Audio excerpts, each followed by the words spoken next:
aventureiros. Sejam bem-vindos ao Covil do Dragão.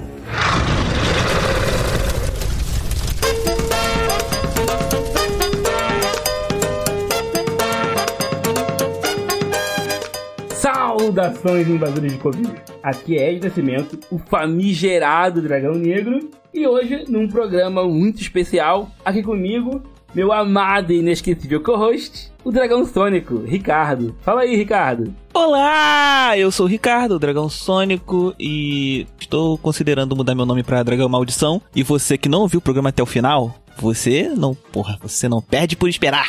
Cuidado comigo, hein? Então, Ricardo, não estamos sozinhos hoje no Covil. Hoje o Covil está em festa. Quem tá com a gente, Ricardo? Palmas para ele! Palmas para ele! Lucas Borne!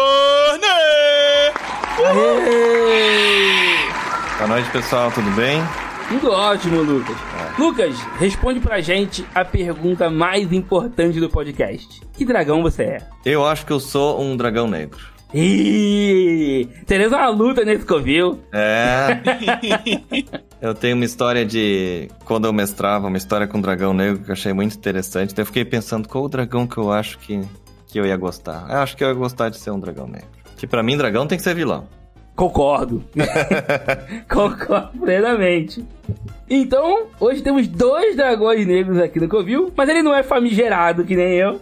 Bom, é uma boa percepção. Mas também, se a gente for tem que considerar a lore de Tormenta, a gente...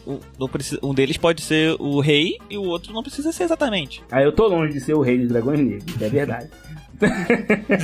Afinal, tem dragão da mesma cor, tem dragão pra cacete por aí, né? Então tem. Tá de boa. Tem pra todo mundo. O pântano cabe todo mundo. No pântano. Roda a vinheta.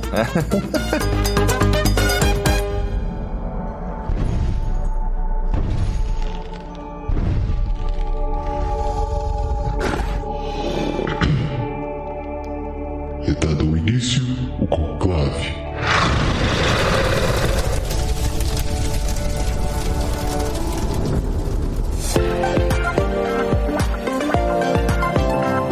Vamos começar. Lucas, eu acho que essa é uma pergunta que você já cansou de responder, mas é sempre bom deixar o ouvinte a par disso aí. Cara, como foi seu primeiro contato com RPG? Como é que você conheceu o RPG? Nossa senhora, vamos puxar da memória aqui. Meu primeiro contato com RPG foi mais ou menos em 1993, 92, quando eu comecei a jogar os livros-jogos da Mark Saraiva, da coleção Fighting Fantasy, que aqui no Brasil chamava Aventuras Fantásticas. Nossa, eu joguei muito. Exato, e que hoje em dia é publicado pela Jambô. Por coincidência, a Jambô acabou assumindo... Coincidência, né? Eu não vi me ouvindo isso aí. Mas daí, depois que eu comecei a jogar livro-jogo, eu tinha um vizinho, o Matheus, e a gente começou a trocar e tal, não sei o quê. A gente jogou o Desafio do Mago e do Guerreiro. Tem um nome assim que tu joga, cada um joga com um livro-jogo e aí eles se encontram em certo ponto, os heróis trocam experiência e tal, lutam juntos. Caraca, isso é que maneiro. É muito legal essa ideia. Mas um desses livros-jogos não é livro-jogo bem direito, ele se chama RPG Aventuras Fantásticas, que ele tem tipo um sisteminha básico que era pra tu jogar uma aventurinha, uma masmorra. E aí ele mestrou pra mim, assim... E ali a gente começou a ter ideia como é que funcionava o RPG. Tu vai andando, o mestre descreve o que tem, o jogador diz o que quer fazer e tal. E a gente começou a jogar ali, e a gente descobriu que esse sisteminha do Aventuras Fantásticas tinha uma versão mais avançada, que se chama Dungeoneer, que basicamente é habilidade, energia e sorte, é o mesmo sistema dos livros-jogos, só que ele tem perícia. Eu ia falar, o mesmo sistema. É o mesmo sistema, só que ele é avançado. Então tem perícias, tu escolhia a arma, as armas tinham tabela de dano, tinha um bestiário bem grande, etc. A gente começou a jogar o sistema Dungeoneer no mundo que ele inventou, que é o normal, né? Sempre começa, o gurizada gosta de inventar, e a gente começou, e aí muito tempo eu joguei com esse meu amigo nesse sistema. E meu irmão mais velho, o Bruno, que é o nome dele, ele começou jogando GURPS, e depois ele foi pro AD&D segunda edição. E aí, quando apareceu um livro de AD&D, segunda edição lá em casa, aquele livro do jogador mesmo, eu fiquei enlouquecido. Nossa, o que é isso aqui? Esse cavaleiro na capa? Eu quis ficar entendendo como era. Só que eu era muito criança, tipo, eu tinha, sei lá, 14, 15 anos, 13, eu nem lembro. E era tudo em inglês o livro, não sabia, não entendia. Eu só via aquelas tabelas e tal, e eu queria saber como é que jogava, porque parecia ser muito legal. Essa época jogar RPG era difícil mesmo, hein? Não tinha material traduzido com facilidade. Era bem difícil. Aí o que eu fiz? Esse amigo e eu, a gente começou a tentar entender aquilo, perguntava pro meu irmão, como é que funciona isso, como é que funciona aquilo? E ele volta e meio de má vontade, irmão mais velho, ele diz, funciona assim, funciona assado. O modus operandi de todo irmão mais velho. Exatamente. Tipo, que eu vou dar bola pro meu irmão mais novo? E aí, com o tempo tal, a gente começou a jogar D&D, segunda edição. Esse meu amigo, daí começou a achar outras pessoas e tal. Começou a aparecer amigo da vizinhança, sei lá, amigo do colégio. E aí, com o tempo, eu meio que virei jogador de AD&D, segunda edição. E eu conheci outros grupos por causa do meu irmão. E eu tinha alguns amigos em comum, tá? Naquela época eu ainda... Imagina, naquela época eu ia em fliperama ainda, que ainda existia. E no fliperama eu conheci outras pessoas que jogavam por coincidência. E também eu comecei a jogar Magic, lá por 97, 96, por aí. E através do Magic, eu conheci um monte de gente que também jogava D&D. Então era um círculo pequeno, assim, tipo, o fulaninho, eu conheço fulaninho, e aí... E o ciclaninho, não, o ciclaninho é meu primo, sei lá. E assim eu fui conhecendo pessoas e eu fui passando comecei a jogar em outros grupos, não só aquele com meu primeiro amigo, Matheus, e começou pulando em grupo. Eu cheguei a ter o meu auge, assim, que eu tinha 3 grupos jogando ao mesmo tempo. Depois de um tempo, acabei parando lá na Jambô, que era uma lojinha pequena, que o pessoal se reunia pra jogar Magic. Eu descobri que os donos jogavam RPG e tal, o Rafael, o Guilherme, não sei o que. Fiquei amigo deles. E inclusive, depois... eles jogavam Magic profissionalmente, né, exatamente, cara? Exatamente. Torneio e tal, eu lembro dessa... Saía na Dragão, o pessoal dos torneios e tal. E a Jambô não existe por causa do prêmio? Exatamente. Quando eu comecei lá, eles eram uma videolocadora ainda. Cara, é tudo as coisas da caverna. Fliperama, videolocadora. E aí, eles começaram a vender Magic na videolocadora, que é onde o pessoal se reunia pra jogar, porque tinha uma mesinha disponível, assim, e acabou virando um point. Porque outra loja que tinha em Porto Alegre, que vendia Magic e RPG, que é onde vinha os livros de AD&D, surgiam nessa outra loja, que importava de São Paulo, eu imagino.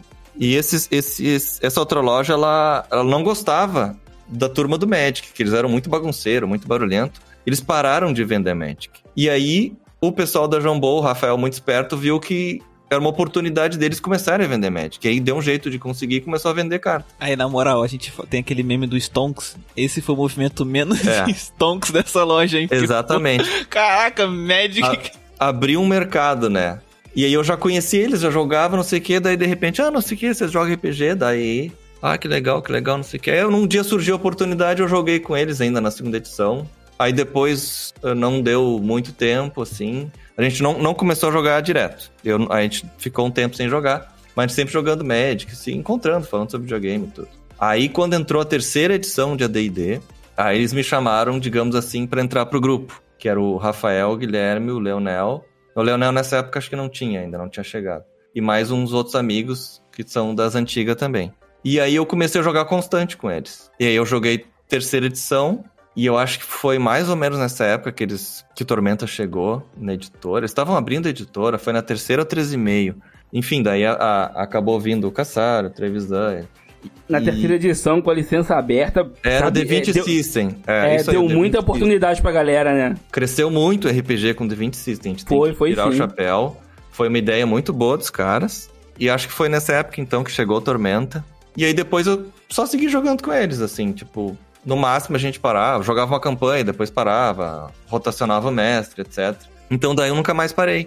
Mas eu comecei então com o livro-jogo, daí eu fui pro Dungeoneer, que era a versão livro-jogo como, digamos assim, de mesa. E aí eu acabei chegando no D&D, daí depois a gente foi testando outras coisas. Mas geralmente demorou pra chegar no Tormenta, assim. Isso, e já era passado de 2000 isso aí, É. Eu quero fazer uma observação aqui sobre a história do Lucas, linkando com o último programa sobre recursos gráficos, em que foi citado sobre a arte do livro, das capas, né? Como isso chama atenção e como, pô, parte da criação e imaginação que a gente tem envolve muito dessas artes. Como o cara, tipo, olhou o livro que ele se interessou por causa da capa. Claro. Assim, como a arte como a arte do livro encanta pra caramba, né? Ela te puxa pra dentro. Tu quer saber o que é aquilo, né? Porque eu lembro a primeira vez que eu conheci Tormenta já pelo Tormenta 20, né? No financiamento que eu apoiei, porque eu fiquei interessado em jogar RPG naquele ano e tal. E aí eu lembro de olhar também, peguei o PDF, não sabia muito bem por onde começar, nem tinha um grupo pra jogar, tipo, eu só peguei o livro que eu pensei, eu tenho que jogar, pra jogar RPG eu tenho que ter esse livro aqui, então vou comprar esse livro aqui, sabe? Aí eu apoiei pra isso. E eu lembro de folhear e ficar encantado com os desenhos. Tipo, ler Fall. Eu falei, cara, que porra é essa? E aí eu vi o desenho e falei, caraca, muito foda.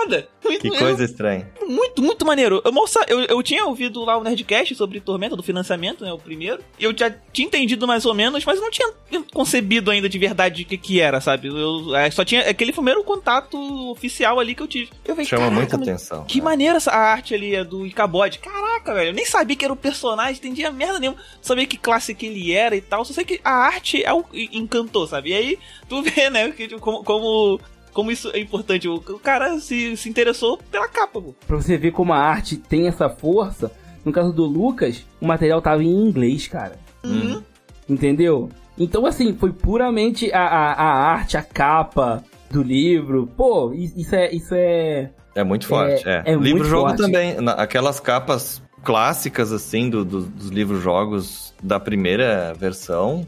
São umas capas maravilhosas. Até hoje o pessoal acha, assim, nota 10. E elas chamavam o leitor, cara. Chama o leitor. Sim. E Magic também, né? Eu não sou do cara do Magic, mas Magic também é conhecido por ter uma arte foda, né? Tem Magic. Principalmente naquela época, os caras inovavam muito na arte, revelou muito artista.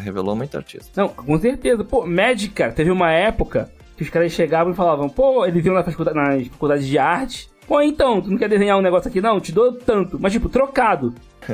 Mas o cara, tipo, vou expor a minha arte em algum lugar, né? Aí o cara desenhava carta de Magic, assim. Tinha gente que era... Pô, tem eu não lembro quais dos criadores de Magic, mas um deles ganhou a arte de uma carta da tia. A tia falou, não, tu quer arte? Não, toma essa daqui, ó. Eu fiz aqui numa exposição, nunca vendi, dou pra você. Aí ele usou a arte da carta numa carta nada a ver com o desenho, sabe? Só pra usar a arte da tia, pra falar, aqui, tia, coloquei essa arte no meu jogo aqui.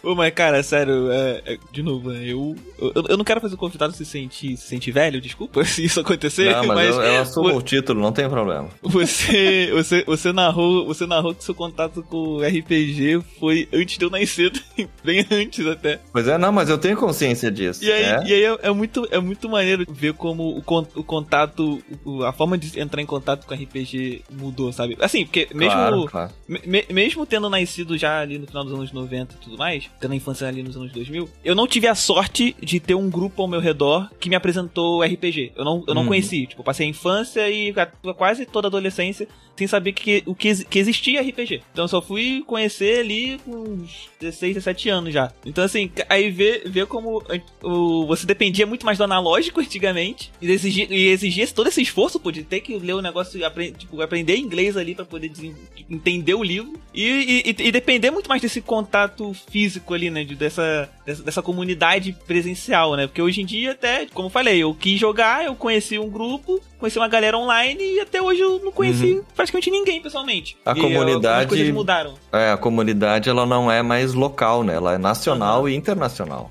Então o Discord e os outros fóruns online, eles estão aí para juntar o público, né? Realmente não tinha essa opção, mas dependia de tu ter um vizinho, de tu ter um amigo, de tu passar na loja na frente e ver aquela capa. Era um pouco aleatório, né? Sim. Eu fico meio triste não ter tido essa sorte, porque, pô, a infância podendo jogar um RPG teria sido bem mais divertido. Porque, pô, cara, com quanto eu me divirto hoje, fico vendo, puta merda, porque eu fiquei tanto tempo sozinho brincando com meus brinquedinhos, não tinha ninguém pra poder rolar uns dados, interpretar uns personagens bobos, porra. Mas tudo é bom, não tem problema. Não, hoje tá ótimo. Hoje aproveitou de outro jeito, Minha semana hoje é preenchida de RPG pra caramba. Eu já tive épocas que eu jogava bastante, e hoje em dia, se eu jogar uma vez por semana, tá ótimo.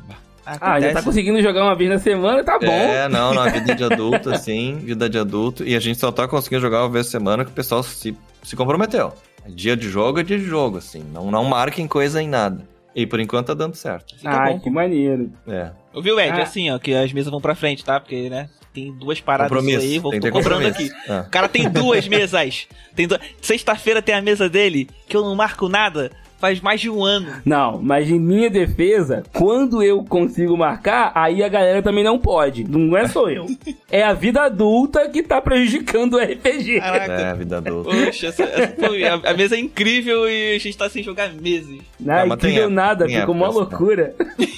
Assim que é bom. Lucas, quem tem a habilidade de fazer pergunta aqui é o Ed, que ele treina mais, né? Uhum. Então, eu não vou saber converter essa pauta aqui muito bem. Mas, quando a gente mestra, a gente tem algumas habilidades colocadas em prática ali. A gente tem a parte que é mais do roleplay, que a gente é mais narrador. Tem outros mestres que às vezes vão ser mais os criadores de regra e desenvolver, como posso dizer, mecânicas diferentes pra alguma sessão, alguma coisa específica e tudo mais. Você é game designer.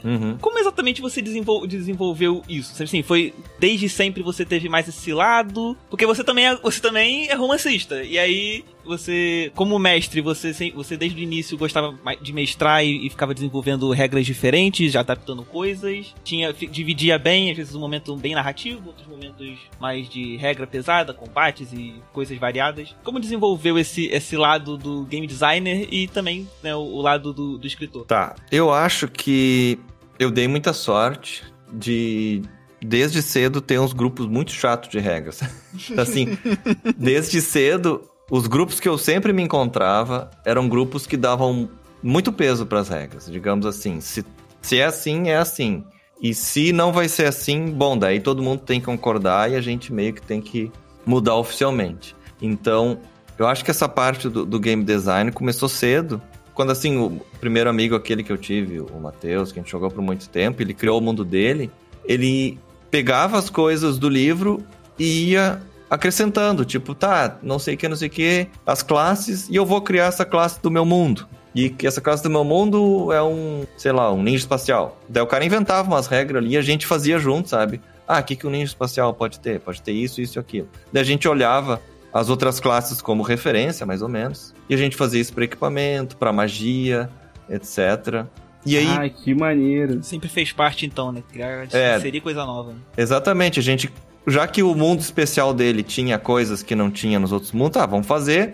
E a gente mesmo usava. E era legal, sabe? Fazia parte desde o início, assim, a gente brincar. Nos outros grupos que eu joguei, o pessoal entendia muito de regra. Né? Então, sempre que tinha uma dúvida, alguém sabia, alguém consultava, não sei o que.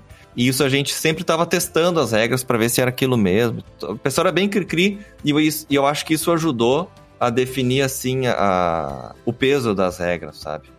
Vamos ser sinceros. Você jogou RPG com Rafael Desvalde, que é um notório combeiro safadíssimo. O Rafa como mestre, ele não... Eu acho que... essa experiência deve ter ajudado um pouquinho. Rafa, como mestre, praticou muitos TPKs na gente. E aí a gente tinha que ficar respondendo com personagens mais fortes, né? É a corrida armamentista maravilhosa, A corrida armamentista. O mestre mandando TPK e os jogadores aprendendo a combar mais. Tem que se defender, né? Não, mas assim, tirando a brincadeira, um pouco isso é verdade, mas um pouco também, na verdade. Porque às vezes, digamos assim, aí o mestre reconhecia que, peguei pesado, fiz isso errado, não sei o que. Daí, então, os dois lados acabavam concedendo um pouquinho, né? E aí, quando chegou na época o meu primeiro trabalho, assim, oficial de game design foi o Manual do Arcano, em 2011, se eu não me engano. Nessa época, Tormenta já estava na etapa do Tormenta RPG. E nessa época, já tinha muito material de RPG publicado, já tinha internet, as pessoas já tinham nos seus HDs, digamos, os PDFs de referência, etc. E aí, eu cheguei pro Guilherme, olha só, o que vocês acham de fazer um livro para as classes de Tormenta e tal? E eu dei a sugestão de planejar desde o início os manuais, porque existia em AD&D algo semelhante, que era o manual O Manual do Guerreiro, o Manual do Ladino, o Manual do Elfo, o Manual do Anão. Sim, tinha esses livros de classe, né? Isso foi a inspiração básica, só que eu falei, não, mas vamos fazer os de Tormenta, né? Os de Tormenta com os poderes adequados. E eles gostaram da ideia, daí, bom, toparam. Porque antes disso eu já tinha mestrado na terceira edição, 13,5, e aí como... É uma história engraçada, nessa época eu ainda era estudante, eu não era formado ainda, e eu peguei o sistema da 13,5, da terceira edição, 3.5 que a gente chama de D&D, eu coloquei todas as classes assim numa tabela, eu comparei como é que era os pontos de vida, como é que era o ataque, como é que era as magias, etc. E eu meio que destrinchei todo o sistema para criar como se fosse comprar... O que seria o peso de cada um por pontos, baseado em GURPS? Assim, uma ideia meio maluca. E eu consegui, com as fórmulas matemáticas lá, destrinchar o sistema. Então, depois que eu fiz aquilo, assim, agora eu sei quais são as pecinhas básicas que o pessoal usou para montar as classes. Aí tu poderia montar qualquer classe. Até teve uma campanha que eu mestrei, e tu podia montar o teu personagem por pontos. E tu podia subir só o que tu quisesse, por exemplo. Imagina Tormenta, teu personagem não tem classe. Ele é um personagem aberto. Aí, eu quero aprender magia. Daí tu começa tu gasta a tua experiência e aprende magia. Daí, no próximo nível, eu quero só aumentar os pontos de vida. O cara vai lá, turbina os pontos de vida.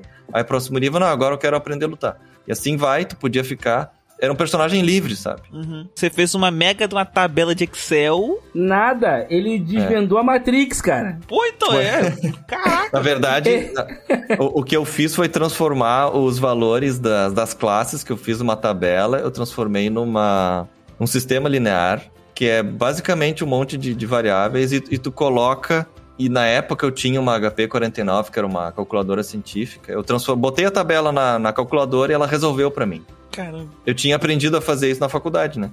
Então, aí eu descobri, é assim que se faz e tal. Mas é claro, aquilo foi... Eu peguei o D&D e desmontei na 13,5. Só que o pessoal que fez as classes tinha outras ideias na cabeça, né? Eles equilibraram com os parâmetros dele. Então. Mas aquilo foi uma experiência que me deu confiança, sabe? Tipo, se eu consigo montar umas classes e fazer umas coisas diferentes, eu posso pegar o que tem a base de Tormenta e aí inventar em cima. E foi assim que surgiu o Manual do Arcano. Vou pegar o mago e vou fazer variações de mago. Tá, então tem todos esses sabores de mago. Tá, e o que vocês querem? Cara, que maneiro. O cara fez engenharia reversa no outro jogo, cara. Isso é muito foda. Muito foda. Eu tô aqui me divertindo com a ideia dos sabores de mago. Sabores. Eu quero uma bola de mago de morango. Mago morango, mago maçã, mago limão. E depois eu fiz pros guerreiros, eu fiz pros clérigos, pra tudo que era classe que a gente tinha, a gente agrupou nos livros e depois a gente colocou as variações que tinha pensado. E aproveitando, a gente tinha ainda classe de prestígio, né? Que essa parte das classes de prestígio a gente já tinha algumas definidas e outras a gente inventou. O Leonel fez mais do que eu essa parte. Eu fazia basicamente todas as regras dos manuais e as ideias, e aí o Leonel escrevia os textos. Ele pegava o meu texto, que estava bem cru, ele ia lá e escrevia bonitinho. E depois, esse material acabou sendo a base do Tormenta 20. As variantes de classes, algumas habilidades de classe específicas que tinham desses manuais acabaram sendo herdadas do Tormenta 20. Que maravilha. Serviu de base. Eu só conheço Tormenta 20, então qualquer coisa que vira Tormenta 20 eu já amo. Você falou do Leonel, assim, a minha percepção como fã é que a partir do Leonel o cenário ele amadurece. Principalmente com aquele livro Área de Tormenta. Uhum. Sabe? Ele amadurece naquele sentido, tipo assim...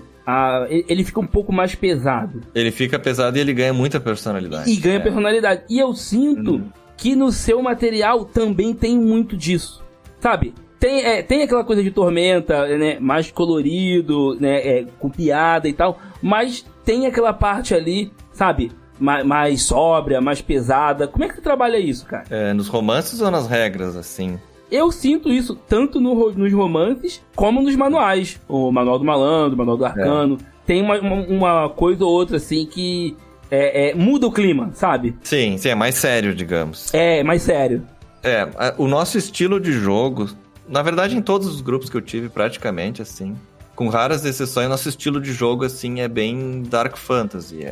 O mundo é sujo, tem pouca magia, o mundo é perigoso, tem pouco dinheiro, daí todo mundo é meio que... Tem que te cuidar com quem tá falando. Não é uma versão Disney, sabe? Me sinto representado. Do jeito que o Ricardo gosta. A gente tende a um mundo mais Bernard Cornwell, que o Leonel adora esse cara, né? O escritor. Mais do que a Disney, né? Mas a gente sabe que Tormenta é um leque, é um espectro. Então tem as duas coisas. Tem as duas pontas. Tanto que tem reinos mais para um lado e reinos mais para o outro. Que vão se encaixar conforme o que tu gosta. E eu acho que pelo fato de ter sempre jogado com grupos que eram mais pé no chão, com menos magia, com poucas, raras exceções, mas grupos eram mais assim, né? Eu sempre acabei encarando o RPG dessa maneira. E os grupos que eu jogava, assim, que tinha muita magia, tipo, o cara pega um teleporte pra ir na padaria, sabe? Pra mim, eu achava meio sem graça. Aí, tipo, sei lá, não achava legal. Então a gente acabou sempre indo pra esse caminho, assim, mais pé no chão, mais, digamos, realista, né? No limite da palavra. E aí quando eu virei romancista, daí pra mim já tava dentro de mim, sabe? Eu não vou escrever um romance que todo mundo é fodão, todo mundo faz milhões de coisas, com uma pegada mais épica. Eu não tinha isso. O Leonel fez as coisas mais dark e épico. Eu quis fazer, tipo, não tão dark e não épico. Essa foi a minha proposta quando eu fui fazer o Cidade da Raposa, né? Sendo assim, a história se passa em Alien, porque provavelmente seria um reino que você conseguiria fazer a história mais nesse estilo, ou não? Tipo assim, por que Alien? Sim, isso com certeza influenciou. Eu acho assim que quando eu não lembro quando que eu tava lendo os reinos de... Eu acho que tava pesquisando pra Doreirin, sei lá o que era. Não sei, tava lendo o Reinado. E aí, quando eu passei por Alien, eu fiquei olhando assim, eu li aquele texto, e pra mim não fazia sentido, sabe? É um reino que todo mundo é falcatrua, tipo, tu pode ser traído a qualquer instante, ninguém confia em ninguém, e tudo é meio podre, aí tem um rei super dominador, e aí os nobres são corruptos e tal. Aí eu fiquei, esse mundo assim é muito foda, isso não pode ser tão extremo assim, não. Esse mundo não funciona, isso foi o que eu pensei, sabe? Tipo, esse reino aqui tá... Na minha cabeça eu achei meio estranho, sabe? Meio forçado, assim, isso aqui tá... Se todo mundo se trair, enganar o tempo todo, tu não consegue comprar um pão na padaria, ó, de novo exemplo da padaria. Foda, né? Imagina assim, tu vai comprar uma coisa... Nem o Rio de Janeiro funciona assim. Mas imagina que tu vai comprar uma coisa e o cara te vende algo falsificado e tu dá dinheiro falsificado. Tipo, essa economia não funciona, sabe? Tem que ter um pouquinho de realidade. Tem que ser uma coisa um pouquinho pé no chão. Aí eu assumi que a visão que o mundo tinha de Alien é uma versão um pouquinho exagerada, sabe? E aí eu pensei, se funcionasse, como é que o mundo teria que ser, na minha visão, uma visão realista de Alien? E aí entra a outra coisa que eu linkei foi assim, que eu não queria contar uma história que fosse de um grupo de RPG. Porque todos os outros livros que tinham saído até aquele instante, pelo menos, até eu acho que o Dado Selvagem da Kali também as histórias são sempre em volta de um grupo de RPG. Sim. Eles sempre estão acompanhando um grupo e acontece 1000 coisas ao redor do grupo. Aí eu quis quebrar esse padrão.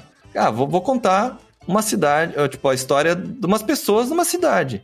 E eu achei que Alien era um lugar interessante, que ia acontecer tanta coisa lá. Tipo, a vida cotidiana dessas pessoas já é interessante o suficiente pra não precisar ter aventura. A vida já é uma aventura, sabe? Morar em Alien já é uma aventura. Foda. Pô, esse é um conceito que, ganha pra caralho. Daí essa foi a sementinha. Daí eu fiz essa proposta pro Leonel e o Guilherme. Olha só, o que vocês acham do romance assim e tal? Mas pra eu chegar nesse ponto de propor um romance, tudo é construidinho. Da mesma maneira que eu fui lá e estudei as classes e comecei a inventar a regrinha desde o começo.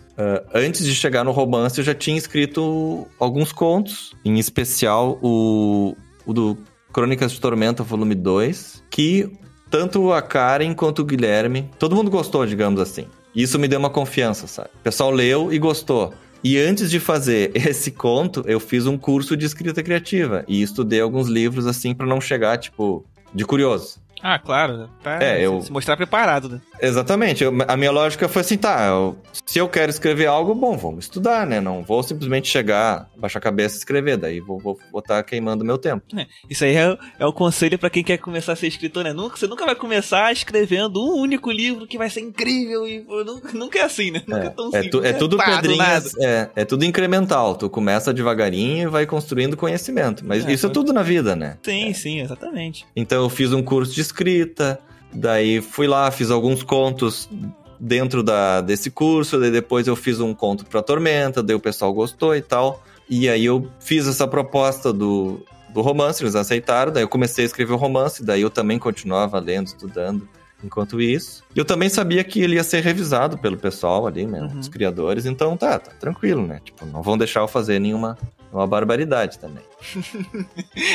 Essa é uma boa segurança, né? Não vão deixar eu fazer nenhuma barbaridade, então eu consigo... Mas quem leu o romance sabe que eu não mexo no plot, assim, digamos. É uma história autocontida. O que acontece naquele livro só impacta os personagens daquela cidade, daquele livro. Aparecem algumas figuras famosas, assim, digamos, basicamente só o rei aparece uma hora. Mas é história bem cotidiana das pessoas ali, que é uma vida bem movimentada em Allen. Mas isso é muito legal, porque você mostra como funciona. E sim, cara, eu nasci no Rio de Janeiro. Então, eu não consigo deixar de ler e falar, caramba, não, isso aqui não é possível. Que não... Sabe? Teve influência. Eu tinha certeza disso. Pô, não tem como. Não tem condição. Não, inclusive eu quero contar que há alguns dias atrás eu tava conversando com a minha esposa, a Lua, a Dragão Aleatório. E aí, eu não sei o que eu falei e tal, que aí tipo, Arton é o Brasil. Aí tipo, e o Rio de Janeiro onde é que é? É Allen, né?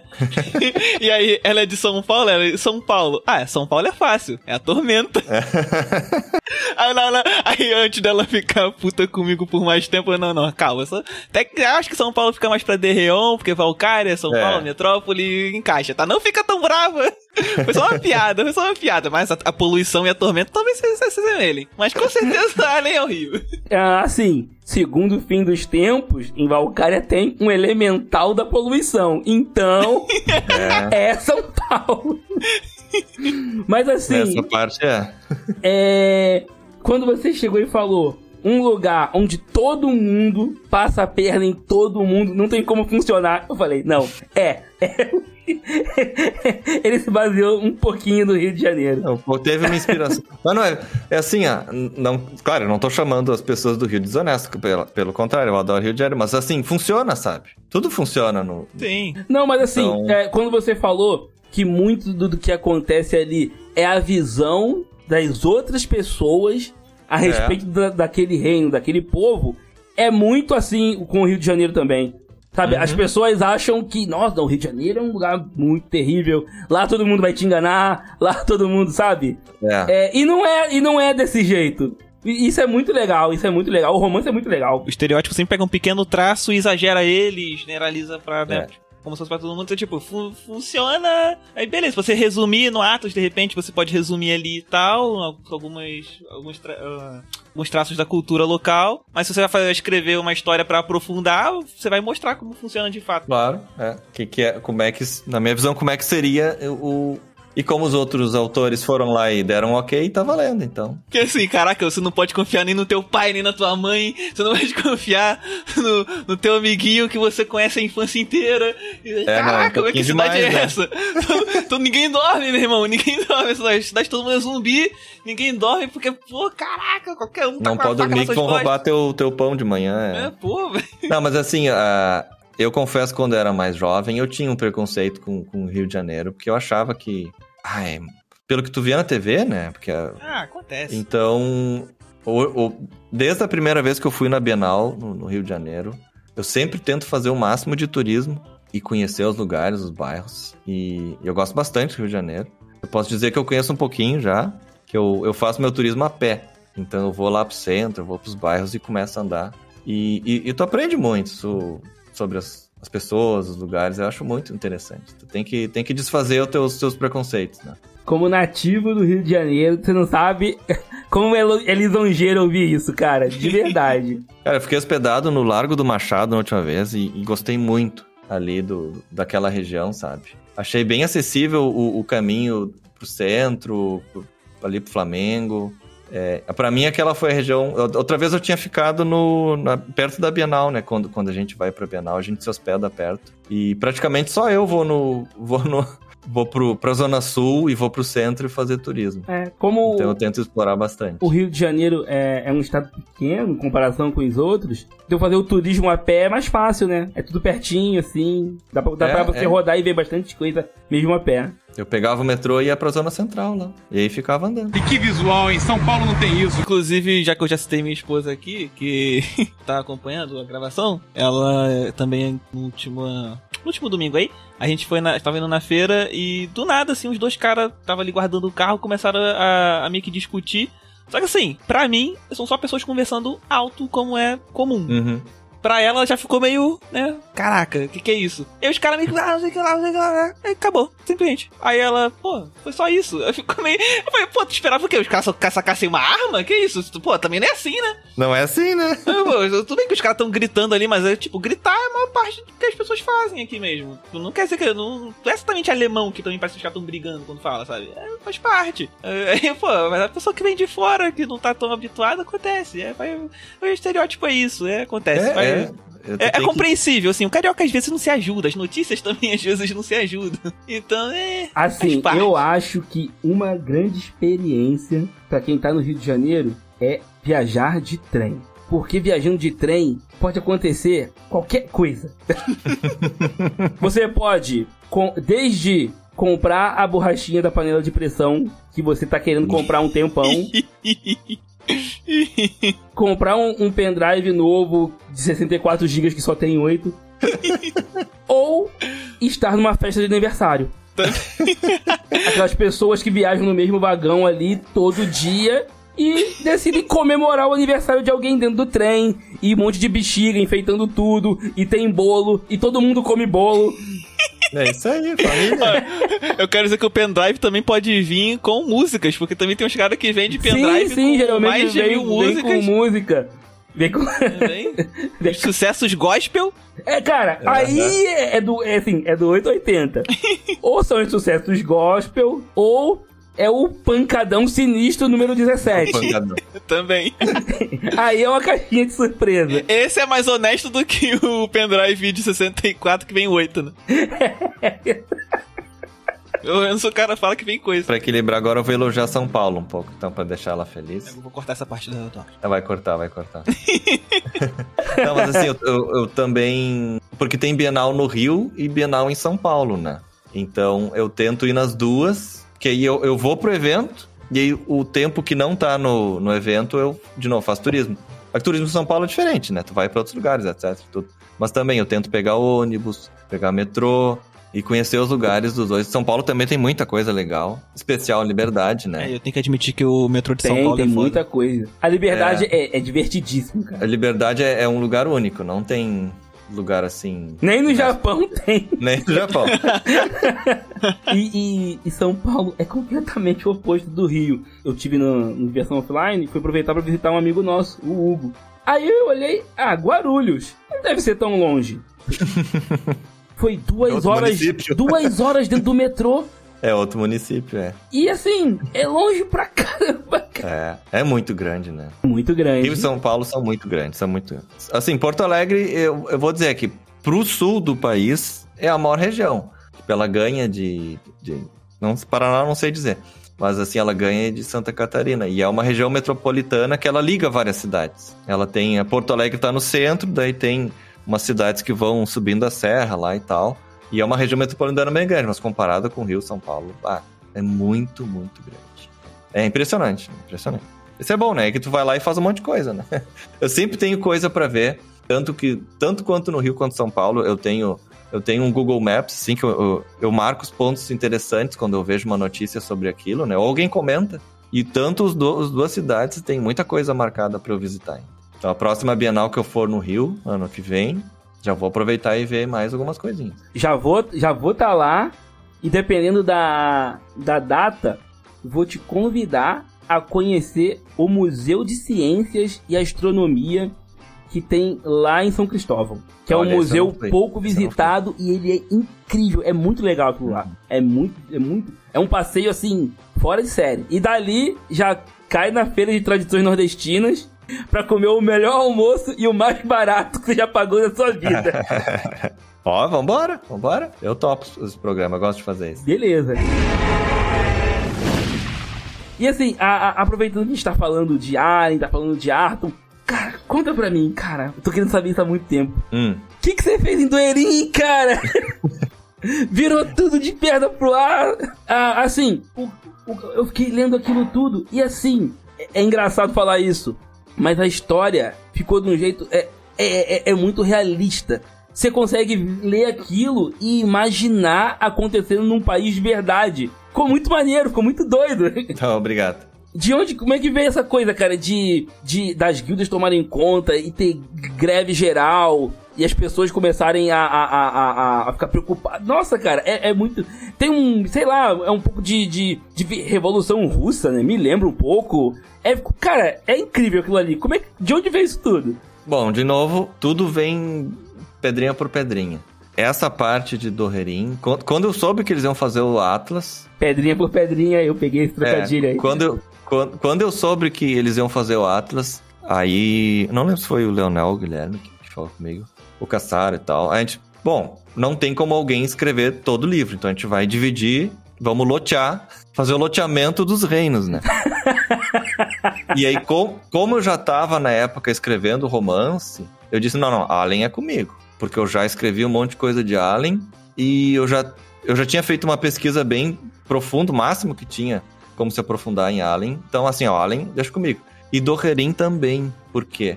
O público não fica sabendo, mas existem... Hoje em dia é um pouco mais raro, mas existem vários projetos que a gente começa e vai abandonando.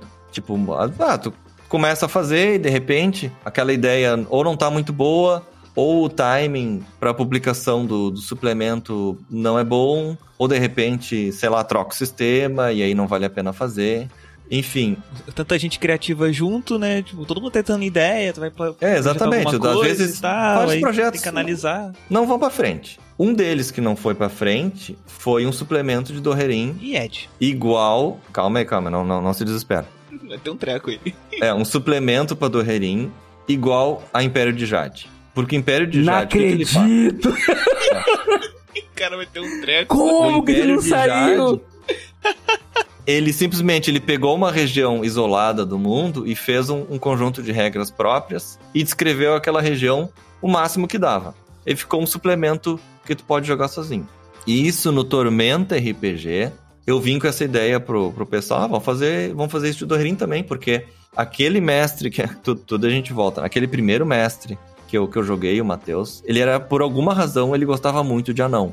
Então, os anões, no mundo dele, eles meio que eram o herói do mundo. Tipo, os anões eram os mais fortes, os mais inteligentes, e eles coordenavam a luta contra os demônios lá que tinha, etc. Então, eles eram meio que os heróis, e ele tinha uma visão dos anões, assim, tri-idealizada. Os caras são foda, não sei o quê. Tudo que os elfos são pro Tolkien... Ele foi lá e fez pros anões. Cara, que maneiro. Já gosto muito do Matheus. O Matheus é muito parceria.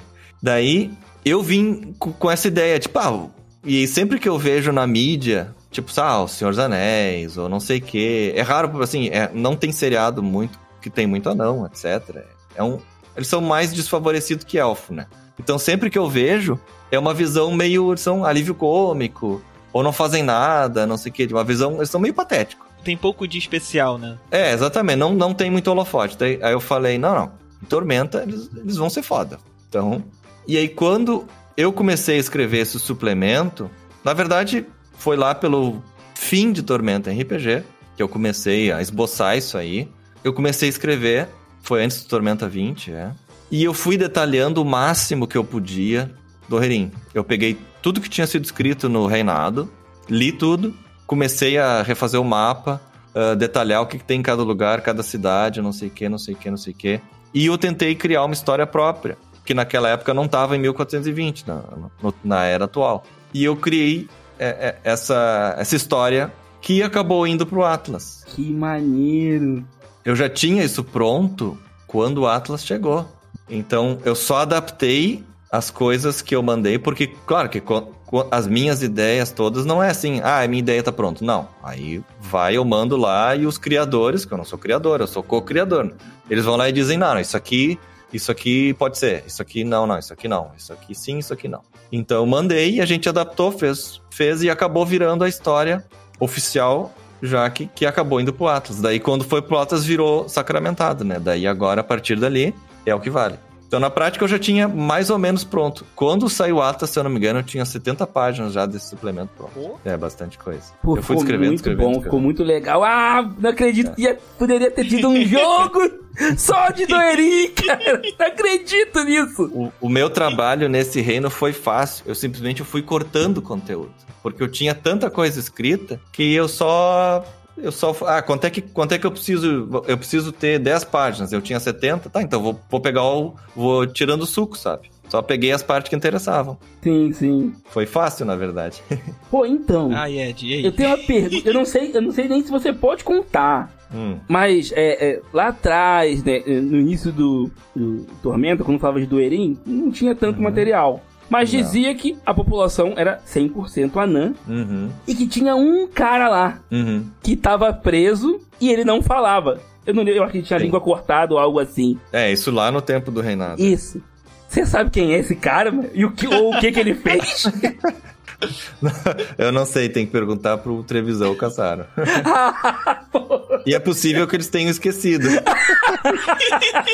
O cara inventou na hora, tá, esse fulaninho eu não sei quem. E aí vai lá, não lembro quem era. Mas eu não sei quem é. Talvez um dia seja esclarecido. Isso aí é uma curiosidade que eu sempre tive. Beleza. Então eu vou botar quem eu quiser. Tudo pronto. Exatamente. O Ed agora tá tentando desenvolver uma máquina pra ir pra realidade onde saiu esse suplemento. Talvez um dia, né? Não faz assim comigo, não. Não mexe com o meu coração. Eu não posso definir o que sai, mas eu posso torcer que saia. Eu também. Eu posso torcer. Caraca, mano, semana que vem tá o Ed com uma placa na frente do editor. Queremos. O cara sozinho falando, queremos suplemento de Doerin. Pô, você sabe, assim, você pode dizer o título que teria pra eu poder fazer uma placa legal? Olha, o título seria só Doerin, que eu lembre, assim. Então melhorou, mais fácil. Doerin, acho que era Doerin, o Mundo Subterrâneo. Só até o nome legal. É porque, na verdade, Doerin é a camada mais alta, né? É a camada que tá mais próxima da superfície. Mas debaixo dela tem mais 6, 7, 8, não lembro. E eu descrevi todas elas já. Já tava tudo pronto. Véio. Caramba! Sim. É que tem muita... Justamente, assim como o Império de Jade... O Doerin é um mundo próprio. Ele não precisa conversar com o resto de Tormenta. Tu pode jogar uma campanha inteira. Eu mestrei uma campanha inteira só em Doerin, pra testar esse material que eu tinha escrito. Agora eu sei porque eu me sinto intimidado em criar coisa em Doerin. Mas você pega o material do Atlas e cria em cima, né? Que não existe nada disso. Até ser publicado, não existe. É que quando tem muita coisa assim...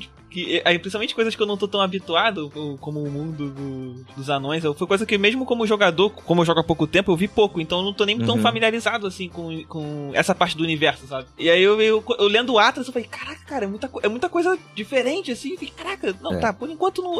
Um dia eu vou construir uma campanha aqui, uma one shot, eu quero experimentar, quero desenvolver essa parte do meu mundo, mas eu entendi agora, tipo, tem realmente coisa pra caramba que eu falei, tá, agora eu tô meio bloqueado nessa parte aqui. Um dia, tá aqui. Isso aqui é bom demais, eu quero aproveitar isso aqui. Isso aqui eu quero criar meus personagens nesse lugar aqui. Porque isso é muito bom mesmo. Mas assim, tudo que a gente cria indiretamente já tem influência de outros, né? Então, um estilo que eu gosto muito dos anões, que me inspirou bastante, é o estilo dos anões de Warhammer. Warhammer é o RPG que tem de um jogo de miniaturas da Games Workshop. Hoje em dia tá na, sei lá... o Warhammer é antigaço, nossa. O Warhammer é muito antigo, justamente ele... Os criadores, os donos da Games Workshop, o Steve Jackson e Ian Livingstone, foram os caras que inventaram os livros jogos. Só pra saber, qual Steve Jackson? O britânico, não o americano. Tá. O britânico O americano é o do GURPS. É isso. Então, O você não do tá GURPS. familiarizado, mas alguns programas atrás, o Ed descobriu que existiam 2, e ele sempre achava que era um só. E aí Tem o mesmo agora, nome e sobrenome. É brabo. todo programa em que é citado, ele tem que perguntar qual, pra deixar claro, tanto pra ele mesmo e pro público. Não, porque eu pensava, Assim como nossa, ele estava o Steve enganado. Jackson é o cara mais prolixo de todos os tempos. Ele escreveu um monte de aventura fantástica e ainda fez o GURPS. Ele é Cara, muito foda. bom. Aí depois me disseram que tem um livro que é como os dois. Aí eu, não, mentira. Aham. Sacanagem, né? Sim, Não, e o pior que o Steve Jackson, se eu não me engano, Steve Jackson do GURPS escreveu um livro-jogo, só pra confundir. Então, foi isso mesmo. Foi. É só pra confundir. Foi de propósito. Um livro feito pelos dois na capa tá Steve Jackson. É. Mas assim, eu puxei assim muito da estética dos anões de Warhammer. Imagem pra inspirar, sabe? E eles sempre fizeram esses anões com arma de fogo, por exemplo. Que é uma coisa que não tem no Senhor dos Anéis. E aí eu acho que tem a ver. E como já tava no lore de Tormenta, surgindo a questão da arma de fogo com os anões, desde o Crânio Corvo, lá, o Inimigo do Mundo, na trilogia inicial, já aparecia lá um personagem, o Ingram Bassbones, que é o cara que atira com um rifle, justamente um anão, né? Então, isso aí pra mim fechou, sabe? A visão que esses caras pensaram tem mais a ver com Tormenta do que os outros. Então, do pessoal de Warhammer, eu tirei bastante inspiração, assim, estética. Da imagem como que eles seriam, né? Mas aí, de temática, daí eu botei as coisas... Daí, as ideias que eu tive e o que já tinha de Tormenta. Que não era pouca coisa, sabe? Eles já tinham descrito bastante coisa do submundo. Então, o Ed acho que vai entrar pro bloco pra encerrar, mas antes eu tenho que fazer meu papel aqui, que é dar uma aloprada. Então, assim, qual é a chance, assim, de, tipo, um suplemento do Herim futuro aí, alguma coisa? Ed, depois você me diz se eu corto ou não, e se eu ofendi o convidado, tá? Qual é a chance de uma guilda, de uma nona guilda... Ô, rapaz! de uma família só, muito grande, na qual o sobrenome deles é Fode Rocha. Fode Rocha? Então... Olha... A gente vai fazer um programa um dia outro programa sobre NPCs. É que eu criei, num desses dias que eu tava meio puto e improvisando personagens, Eu acredito. eu inventei um anão ferreiro que estava em Aslav, lá em Aslot, lá. Tipo, e o nome dele é Joilson Fode Rocha. Isso, e tipo assim, ele é mal encarado, ele é mal-humorado, ele até, tipo, ele é imune, ele tem a aura de antipatia, é a habilidade que ele tem, e ele basicamente foi adorado pelo grupo, é citado até hoje. A gente ficou aloprando, inventando tanta coisa sobre os Fode Rocha e a família dele, que eu coloquei mais personagens da família dele espalhados pelo mundo todo. Virou família. Virou um clã gigante. Mas nos últimos meses eu já estava falando pro grupo que, tipo assim, existe a guilda Fode Rocha. Tipo assim, caralho, os caras foram de uma família pra uma guilda inteira. Não, mas pode ter um clã, sim. É que a guilda só tem aquelas oficiais, mas clã pode ter. Aí, Ed. Pode fazer oficial aí. Vai pra Doherim essa semana, na sessão pra tu ver. Pô, com certeza. E assim, pô... Eu ainda tô pensando, não acredito, ia ter um suplemento e tal, um jogo inteirinho. Não desista. Não vou. Eu vou parcelar minha passagem pro Rio Grande do Sul amanhã. Pô, o cara tem ainda umas 80 páginas aí sobrando aí sobre Doherim. Algum momento isso pode ser aproveitado. Material existe. A questão vai ter que ter vontade da editora publicar, né? Daí. E agora a gente tá mais ou menos tendo um financiamento coletivo por ano. Então talvez ele surja num desses futuros. Né? Seria uma oportunidade, ó. Caraca, já sei qual financiamento que o Ed vai assinar o pacote mais alto. Com certeza, eu faço uma camisa. Andando na... Apoie você também. Chama os vizinhos pra apoiar. Corta pro final, o Ed tá com um escudo que é o símbolo de Doherim. Anões unidos! Eu fico sem fazer a barba até o financiamento acabar. Promessa. Não me fala. Não me fala. Lucas, no episódio que o Galgo participa pra falar sobre o financiamento, o o Atlas de Arthur e o Ameaças, eu fiz uma promessa. Ele comentou de um mapa gigante de neoprene e tal. Aí eu falei, pô, cara, fazer esse episódio aqui, e você vê e tal, eu prometo que quando o financiamento acabar, em dezembro, chegar o meu aniversário, eu faço uma festa temática de Tormenta e eu uso o mapa de neoprene como decoração da festa. E eu tive que cumprir. E eu cumpri. E desde então o Ed do nada se compromete no programa após programa. Mas não. O problema é que eu fiquei famoso por fazer promessas malucas. Agora, o Ricardo e um monte de convidado vem, promete as coisas por mim. Eles viram, não, Ednei. Ednei vai fazer tal coisa. Aí eu, que isso, gente? Não vou. Eu não falei isso. Quem prometeu foi você. Ah, não. A fama é sua. Beleza, então, fazer o quê? Ricardo do futuro, repete aí, porque foi ele que prometeu primeiro que ia deixar a barba crescer. Eu fico sem fazer a barba até o financiamento acabar. Não, eu deixo. Se sair, eu fico até o financiamento acabar, eu não faço mais a barba. Isso aí. Confia. Caraca, mano. Tipo, o episódio tá acabando. E esse é um que se ficasse aqui 4 horas a mais, eu ficava aqui conversando contigo. Porque, poxa, não sabe a satisfação que eu tô de estar aqui, cara, tendo esse papo com você. Mas vamos lá, cara. Fala pra gente. Tem projetos futuros? Tem algum spoiler sobre alguma novidade aí que você pode contar pra gente? Tem. Agora que tem que pensar, vamos pensar. Vê o que você pode falar. Tem projetos futuros. Eu tava com 2 projetos em andamento. Opa! Um deles bem adiantado e o outro rabiscado. E ontem me propuseram mais um lá na Jambô. Ontem? Ontem, durante o jogo, antes do jogo. E aí, agora tô com 3 projetos. Um dos projetos é de Tormenta. Beleza. Um dos projetos é de Tormenta. E os outros 2 não são. É claro que o cara não tem tempo de jogar. Olha isso. É que me propuseram... E aí eu não tinha como dizer não. Tinha que fazer. E agora eu vou ter que correr atrás da máquina. Vamos ter que fazer acontecer. Mas não é o primeiro projeto que eu faço correndo. O maratonista aí, ó. É chato, eu não posso falar, mas por enquanto, como não tá anunciado, eu não posso dizer o que é, né? Então, mas talvez até o fim do ano já seja anunciado o que é algum dos projetos. Né? Por enquanto não é oficial ainda, né? Mas algum desses 3 você pode falar? Ou é tudo segredo? É tudo segredo ainda. É que se eu disser o que é o tipo de projeto, vocês já vão matar as charadas. Né? Não, então tudo bem, tudo bem. Quando a Jambô anunciar nos perfis oficiais e tal, a gente retweeta falando, você ouviu primeiro aqui! É algum deles. É um dos 3. Com certeza. Já foi um, hein? Faltam 2.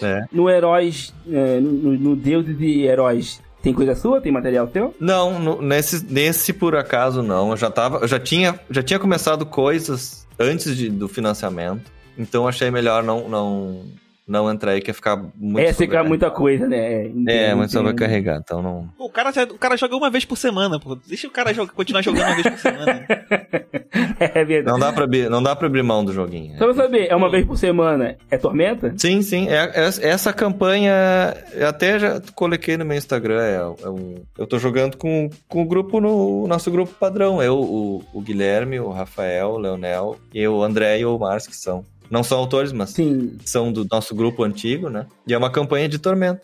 Uma campanha bem normal de Tormenta, sim, não tem. Pô, agora, o cara fala uma campanha bem normal, já começa a pensar, pô, não é tão normal assim, você tá... Você tá escondendo alguma coisa, né? Tá escondendo alguma coisa. Normal, tu imagina um cara pulando da mesa. Não, emoção tem bastante. Isso aí tem de sobra. Isso aí. Redes sociais. Cara, aproveita esse espaço aí que é seu. Fazer um jabá, falar das redes sociais. É bom falar do financiamento, né? O pessoal apoiar. Exatamente. Financiamento Tormenta, 25 anos. Tá rolando agora. Eu não sei o que dia acaba, que despreparado que eu tô. Mas eu acho que até o fim do mês, se eu não me engano. Vai até o fim do mês. A sorte que é até o fim do mês. E nesse financiamento tem alguma coisa minha, assim, porque o Cidade da Raposa, ele tá sendo vendido como addon, junto com o romance novo da Carly de Los Santos, que é a autora nova de Tormenta, que ela escreveu o Dado Selvagem, né, o último lançamento, que eu peguei, mas eu não consegui ler ainda, mas já tá comigo. E eles estão como addon.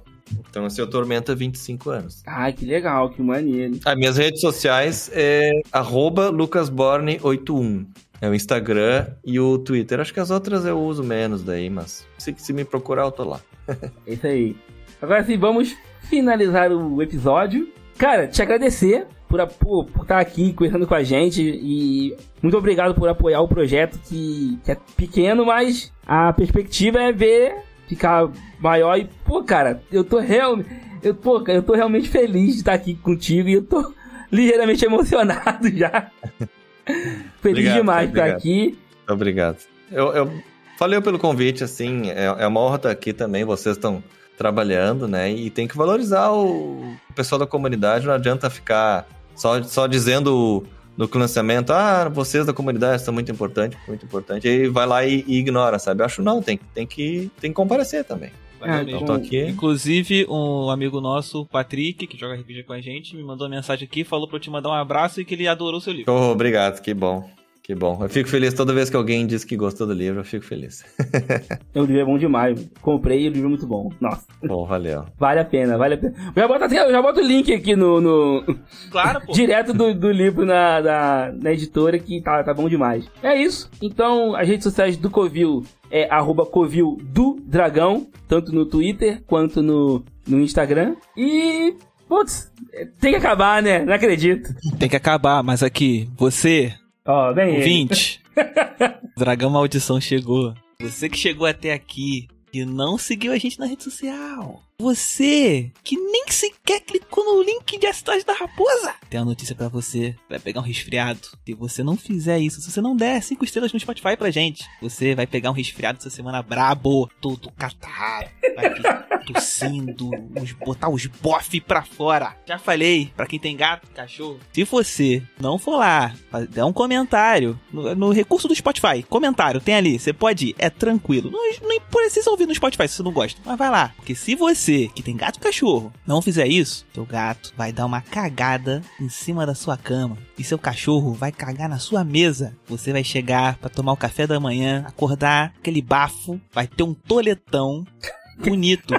Mas se você for no Spotify, deixar um comentário, se você seguir a gente, der 5 estrelas, isso não acontece. É simples assim. Muito, muito básico. Mas fica atento. Porque se você não fizer isso, saiba, o Dragão Maldição está te observando. Ele vai te ver. Nos seus momentos mais íntimos, ele vai estar lá te vendo. Tenha medo. E pra finalizar, se você não ouviu até o final também, você que não tá aqui pra ouvir, você é o pior. Você que ouviu durante meia hora e tirou e não chegou até aqui. Você que saiu antes, teu pulso achou que você ia ficar impune. Você não tá nem ouvindo a maldição. Você é um fanfarrão. Seu pulso vai ficar inchado, vai ficar dolorido essa semana inteirinha. Vai ficar te incomodando. Você vai ter que gastar dinheiro com pomada. Vai ter que gastar dinheiro com atadura. Vai ter que gastar dinheiro com atadura. Mas isso não vai acontecer se você fortalecer esse episódio. Se você abrir o link da Cidade da Raposa. Se você der 5 estrelas no Spotify. Se você seguir o nosso convidado. É simples. Poucos cliques. Muito pouco. Bem tranquilo. Mas se você prefere ter um toletão de cachorro na sua mesa, aí é contigo. Uma mijada de gato na sua cama. Mijo de gato é terrível. Fica a seu critério. Você foi avisado. E agora eu me retiro. E antes de encerrar, eu nem sei. Eu acredito que vai poder. Mas eu não sei nem se isso que eu vou falar agora vai poder ir pro ar. Qualquer coisa o Ricardo corta. Cara, aproveitar que você tá aqui, isso não é promessa. Tô dizendo. Lá vem. Já vou deixar. Corta não. Em comemoração do aniversário de Tormenta 25, nós estamos com um spin-off do Covil do Dragão, que é o Covil do Milhão. Que faltam 6 dias, a partir da data de hoje, faltam 6 dias pra gente mostrar o... Como é que chama? O piloto, né, Ricardo? O piloto, isso. Mostrar o piloto, explicar as regras. E a gente quer descobrir quem é o maior especialista, né, o maior fã de Tormenta do Brasil. Olha aí. Nossa, bichão. A gente vai fazer um game show aqui, perguntas e respostas. E eu queria saber se você quer indicar alguém pra participar. Porque quando esse episódio sair, já vai ter saído o piloto do Covil do Milhão, já, Ricardo? Vai sair semana que vem, esse episódio na semana seguinte. Então, você quer indicar alguém pra participar do Covil do Milhão? Pode se indicar também. Olha, eu acho que conhece bastante de Tormenta, acho que é o Ziderich. Ele entende bastante. Zidão, já pode trazer? Pô, então, ó, Zidão, você está sendo convidado, Olha aí. né? Você foi... A sugestão do nosso convidado aqui é você, então já considere-se participante do Covil do Milhão. E pode ganhar 1 milhão de pontos de experiência, olha só. Olha aí. Fala uma oi aí, Ed. Fala uma oi. Oi? Faz um oi. Oi! Vem pra cá, Zidão, vem pra cá, vem pra cá. Oi! Putz, cara, valeu. Então, é isso. Digam tchau, rapazes. Tchau. Tchau, rapaz.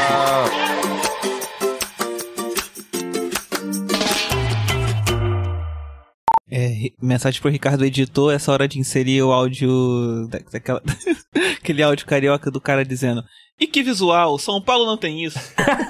Bota o carioca, como é que é o carioca indignado? Assim, Aqui é muito bom. Caraca, eu vou dar um corte, vai ser o áudio inteiro, vai ser o corte só do cara do início ao fim. Vou parar agora aqui. Carioca indignado, já procura aí. Carioca indignado. É muito bom. Ai. Desses telejornais ficam falando assim: e a chuva castiga os cariocas, São Pedro. E aí fica esse negocinho de Olimpíada, Sérgio Cabral com aquela cara de tartaruga tuchê, falando que o Rio é cidade maravilhosa, seu engodo. Isso aqui é uma cidade governada por milícia, traficantes e vagabundos. O meu carro, com IPVA em dia, tá enchendo d'água. Cadê aquele filho da p*** do Eduardo Paes? Agora vocês da imprensa ficam lá tirando fotinho dele. Aí Eduardo Paes, choque de ordem, tirou da rua o camelô, multou o carrinho que estava em cima da calçada. Agora, cadê a guarda municipal? Aqui na esquina de São Francisco Xavier com a Doc Lobo, 3 da manhã, tá certo? Esse que é o contexto da nossa cidade. A gente paga imposto para sustentar Daniel Dantas e Ike Batista. Foda-se se o Ike Batista tá comendo uma piranha que tá cobrando R$1.000 a hora. Foda-se se a Nicole Ball tá dando pro filho do Ike Batista. Foda-se se a Britney Spears tá grávida de um cavalo. Eu quero saber quem é que vai pagar o prejuízo do meu carro, tá? Então assim, faça um documentário, amigo. Faça um documentário lá com Michael Moore. Não faça um documentário lá João Moreira Salles falando: Rio, eu gosto de você. Essa coisa fascista de dizer, enganar a gente que a gente mora numa cidade maravilhosa. Essa aí é uma falácia criada por aquela no estilo do Tom Jobim, que cantava próximo da ditadura, cantando assim: Ipanema é tão legal, o meu pai é general. Então é isso aí, foda-se a Bolsa Nova, foda-se Sérgio Cabral, Tartarugas Tuchê e foda-se Eduardo Paes. Este podcast foi editado por Ricardo Silva.